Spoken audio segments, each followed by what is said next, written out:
prison. Ouais. Mais je voulais dire, pour le cas de ces 3 justement qui ont été radiés là, de mon point de vue, est-ce que le code de justice militaire leur donne le droit, à travers leur avocat, non seulement peut-être d'attaquer cette décision, puisqu'ils ont leur ligne de défense, ils vont se défendre en se disant on a été enlevé, on n'a pas été connivant avec le commando, et de pouvoir démontrer cela. Ça, je pense que il y a une possibilité de ce genre de schéma pour la suite. Mais les autres, parce qu'on parle des images de surveillance qui ont été remontées, et certainement c'est sur la base de ces images que les autorités militaires ont constaté que ces militaires-là n'ont pas gardé leur position, n'ont pas respecté les consignes, et donc ceux qui ont ouvert les portes, et du coup la conséquence directe c'est de les radier. Mais le cas des 3 officiers, je pense que ça peut évoluer. Allez, autrement. sur les 4 donc qui ont été exfiltrés lors de cette attaque qui a visé la prison centrale de Conakry, il y en a un qui continue de courir,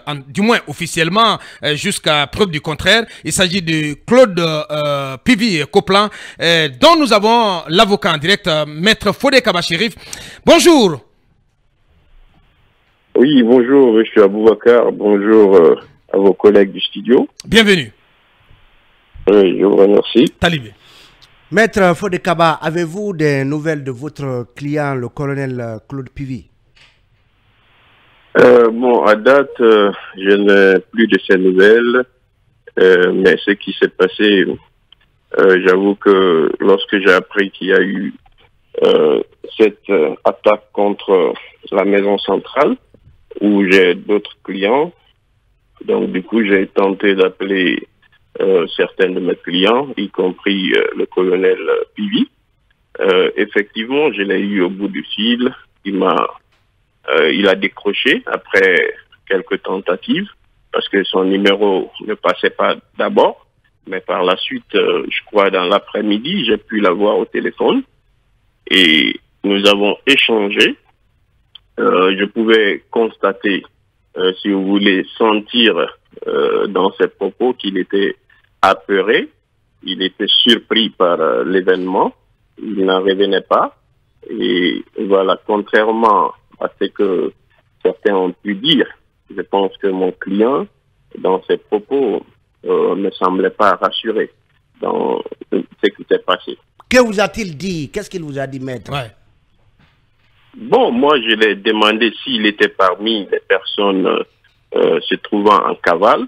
Effectivement, il m'a dit qu'il a été exfiltré comme tous les autres et que c'est un commando composé de certains militaires.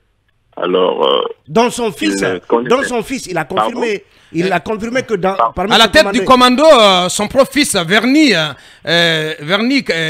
Pivi. Est-ce qu'il a confirmé cette thèse ou pas? Bon, écoutez, contrairement aux déclarations faites hier par l'un des avocats du capitaine Dadis, mon client, lorsque je l'ai eu au téléphone, très apeuré d'ailleurs, je le confirme, il m'a dit, je lui ai demandé, j'ai dit, est-ce que votre fils faisait partie des éléments qui sont venus vous exfiltrer? Il m'a dit clairement que son fils n'était pas parmi ces éléments. Son fils n'en faisait pas partie. D'ailleurs, ce qu'il a apeuré, et je suis certain pourquoi il n'est toujours pas revenu, c'est du fait que le nom de son fils a été divulgué dans les médias, et cela a été dit un peu partout que c'est son fils qui conduisait ce commando. Je crois que c'est ce qu'il a beaucoup plus apeuré et qu'il craignait beaucoup pour sa vie. C'est la raison pour laquelle je crois qu'il n'est pas revenu jusqu'à date. Il craignait pour la vie de son fils ou pour la sienne? Pas que de son fils, mais pour sa propre vie. Voilà, justement, parce qu'il avait peur, il avait très peur lorsqu'on parlait au téléphone. Et lui-même, il était surpris, il dit que ce sont des jeunes soldats, ce sont des soldats qui sont venus les exfiltrer sans leur accord, sans leur consentement. C'est ce que mon client m'a dit au téléphone. Bien. Donc, Maître Fodé Kaba Chérif, avocat du Claude Pivi et Coplan, en direct chez nous ce matin. Maître, vous allez rester en repérage. La radio, c'est l'heure. Nous allons marquer une pause pour nos conseils achats. On revient pour continuer à interroger Maître Fodé Kaba Chérif. À sa suite, nous appellerons Maître Jean-Baptiste Yokami Abba, un des avocats du capitaine Moussa Dadis Camara. À venir également les prises de parole de l'ancien Premier ministre François Fall, mais aussi de l'ancien ministre de la Réconciliation nationale, M. Baouri, président du parti UDRG, Mme Assatou Abba aussi de la FIDH. Tous ces invités vont s'exprimer dans la deuxième et troisième partie de Miradon. Nous sommes de retour dans quelques minutes. Ce que nous allons faire, nous allons retourner au stand pour en tout cas continuer d'interroger Maître Fodé Kaba Chérif, avocat de Claude Pivi, Coplan. Il est de retour sur nos antennes. Allez-y, cabinet. Maître, vous disiez tantôt que le colonel Pivi vous a confié que son fils ne faisait pas partie de ce raid qui a attaqué donc la prison de Koronti.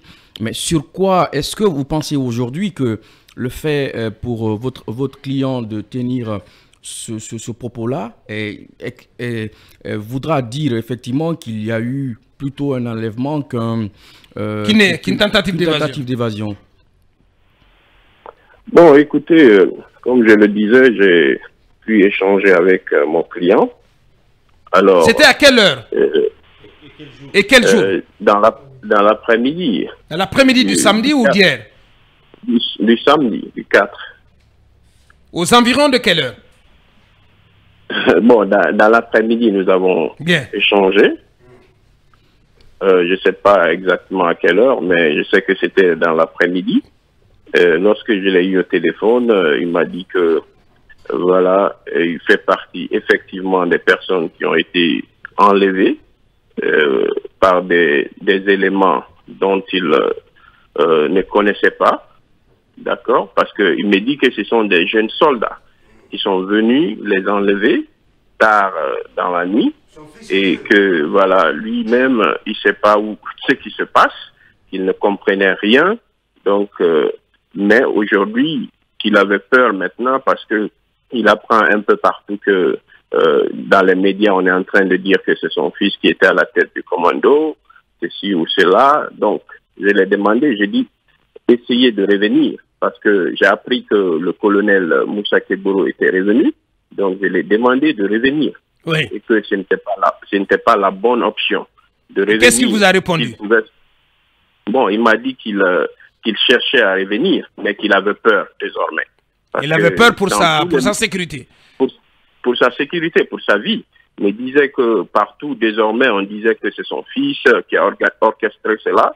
Donc, vraiment qu'il avait peur de revenir. Donc, c'est là où on s'est limité. Et après, lorsque j'ai même appris que le président Moussa Dadis aussi était revenu et qu'il s'était rendu aux autorités, je l'ai encore rappelé, je lui ai dit, essayez de venir, mon colonel, parce que vous n'avez vraiment pas d'échappatoire. Il faut que vous reveniez parce que... Ça veut dire que vous avez échangé au moins 2 fois. Parce que vous parlez d'un rappel. On a échangé. Il m'a rappelé, en fait. Il m'a rappelé. Parce que au cours de la journée, je crois qu'on avait échangé 2 fois. Parce que moi, j'essayais de le persuader de revenir. Est-ce qu'il vous a donné sa position quand vous avez échangé? Non, pas du tout. J'ai tout fait pour connaître sa position afin que je puisse contacter les autorités et que nous puissions venir ensemble le chercher comme cela fut fait pour les autres. Ouais. Mais apparemment, il était tellement épeuré qu'il me disait qu'il allait me rappeler par rapport à cela. Et jusque-là, je suis encore à l'attente et depuis ça, je tente maintenant de le joindre. C'est en vain. Donc, c'est ce que je peux vous dire pour l'instant. Bien. Vous avez forcément appris, comme tout le monde, que dans un décret pris hier soir par le président de la transition, que votre client est désormais radié des effectifs de l'armée. Il y a des observateurs qui parlent d'actes administratifs qui pourraient être attaqués par vous, avocat. Est-ce qu'une telle option est sur la table de votre côté? Bon, pour l'instant, je ne peux pas dire que j'ai cette option sur la table parce que je n'arrive même pas à joindre mon client. pour prendre cette décision. Vous savez que l'avocat ne peut pas se décider tout seul. Il faut l'aval de son client. Il faut qu'il soit saisi par un client qui lui demande d'attaquer. Alors, pour l'instant, je ne peux pas dire que cela soit une option sur mon bureau. Je ne peux pas me lever et puis attaquer le décret du président de la République qui a décidé souverainement de radier des éléments de l'effectif de l'armée guinéenne. Alors, il faut que mon client me rappelle et qu'il me dise, maître, je suis contre cette décision. Et voilà, si ils ont été effectivement enlevés comme cela a été soutenu par les autres, et que lui-même il m'a dit qu'il a été enlevé parce que les éléments qui sont venus les chercher, il n'y avait pas son fils dedans. C'est ce qu'il m'a confié. Ouais. Il me dit que tout le monde est en train de raconter aujourd'hui que c'est son fils qui avait conduit ce commando. Il m'a dit... Oui, parce que certains estiment, maître, il y a eu beaucoup de témoignages qui disent que le fils de Pivi avait promis qu'il libérerait son père. Bon, moi, je n'ai pas cette information-là, sincèrement. Donc, vous n'avez pas connaissance de cela. Ouais. Je n'ai jamais eu cette information. Bien, dernière question. C'est quand il y a eu ces événements-là que je l'ai appris par, bien sûr, les médias et puis les réseaux sociaux. Allez, dernière question. Non, je voulais juste savoir, est-ce que ce matin, jusqu'à l'instant où nous parlons, est-ce que vous avez échangé avec votre client? Je vous dis que nous avions échangé le samedi. Non, ce matin, je parle de ce matin. Non, ce matin, on n'a pas encore échangé. Je tente de le joindre depuis hier et en vain. Bien. Bien. Cabinet. Maître, vous ne trouvez pas qu'il est mieux pour votre avocat, et plutôt votre client, de revenir en prison, de se rendre que de rester dehors? Et je pense, pour beaucoup d'ailleurs, qu'il serait mieux en sécurité là-bas qu'en restant dehors comme ça et en cavale. Ouais. Est-ce que vous estimez cela? Bon, je vous assure, sincèrement, cela a toujours été mon combat depuis que j'ai appris cette situation. Je l'ai appelé et j'ai tenté de le persuader. Et comme je l'ai dit tantôt, mon objectif est qu'il revienne aujourd'hui. Mais là où je suis, je n'ai aucune nouvelle. Aucune nouvelle. Bien. Et alors, maître, cette question, comment comprendre que, puisque vous parlez... il dit qu'il est inquiet. Oui, allez-y, allez-y. Je suis inquiet pour sa vie parce que je ne sais pas si il est encore en vie ou pas, parce que je l'appelle, son numéro ne passe plus. Bien. Depuis hier. Vous avez contacté des proches à votre client ou pas? Bon, le seul proche que je connaissais, je l'appelle, mais lui aussi, son numéro ne passait plus depuis... D'ailleurs, j'avais commencé par appeler ce proche-là quand j'ai appris qu'il y a eu cette... tentative d'évasion ou d'enlèvement à la maison centrale. C'est ce dernier que j'ai appelé, mais qui est resté injoignable. Donc, du coup, voilà, j'ai été appelé par mon client. Maître, il y a des informations qui font état d'une descente des éléments de sécurité dans la famille de Claude Pivi, qu'on aurait arrêté certains, justement, des membres de sa famille. Est-ce que vous confirmez ça? Est-ce que vous avez ces informations? Oui, j'ai appris cela. J'essaye de rentrer en contact pour voir effectivement si ce sont les membres de sa famille. Et voilà. Pour l'instant, je ne peux pas faire de déclaration à ce sujet. Je ne peux pas faire de confirmation. Bien. Puisque vous semblez aussi accréditer la thèse d'un enlèvement, dans l'opinion, beaucoup se demandent pourquoi, si c'était un enlèvement, pourquoi une telle opération n'a visé, n'a concerné que vos clients, Pivi, Dadis, Tchegoro et Blaise? Pourquoi pas d'autres? Bon, ça, je pense que je n'ai pas la réponse à cette question. Je ne peux pas vous donner cette réponse puisque les concernés ou les personnes qui ont perpétré ces actes, je pense que c'est à ces personnes-là de répondre à cette question. Bien. Maître Fodé Kaba Chérif, avocat de Claude Pivi Coplan, qui était en direct ce matin d'Amirador. Grand merci à vous, maître. Merci d'avoir accepté de nous répondre ce matin. Je vous remercie. Bien. Allez, sans transition.